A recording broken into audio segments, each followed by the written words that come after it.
ഒരു നദീതീരത്ത് ഒരു കറുത്ത പാമ്പ് വസിച്ചിരുന്നു. അവിടെ തന്നെ കുറെ തവളകളും സന്തോഷത്തോടെ ജീവിച്ചിരുന്നു.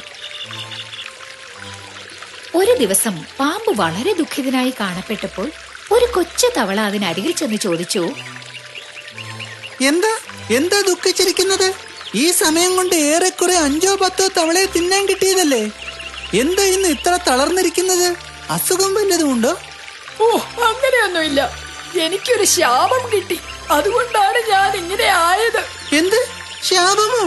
വിശദമായി പറയൂ, എന്താണ് പറയുന്നത്? സത്യമാണ്. 2 ദിവസം മുൻപ് ഞാനൊരു തവളയെ പിന്തുടർന്നു. പെട്ടെന്ന് അത് കുറെ സന്യാസികളുടെ ഇടയിലേക്ക് ചാടിക്കയറിപ്പോയി.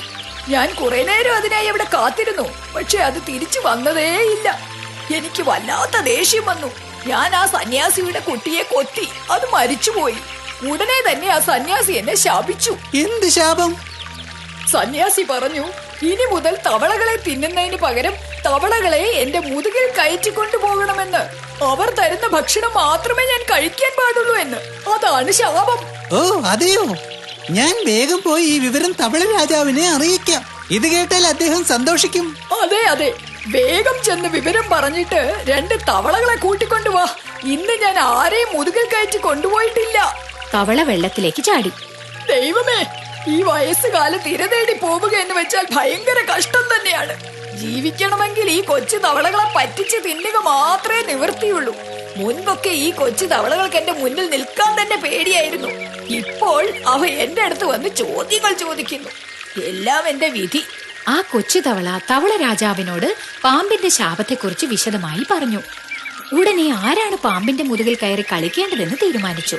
അവ കുറെ നേരം പാമ്പിന്റെ മുതുകിൽ കയറി കളിച്ചു. പാമ്പ് തന്റെ ശരീരം അല്പം അങ്ങോട്ടും ഇങ്ങോട്ടും വളച്ചുകൊടുത്ത് അവയെ കളിക്കാൻ സഹായിച്ചു. ഇതടുത്ത ദിവസവും തുടർന്നു.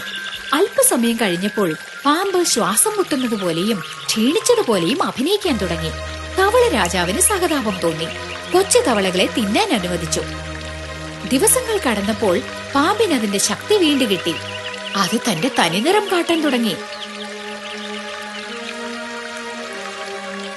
സാവധാനം അത് തവളകളെയും കൊണ്ട് കുറ്റിച്ചെടികൾക്കിടയിലേക്ക് പോയി അവയെ തിന്നാൻ തുടങ്ങി.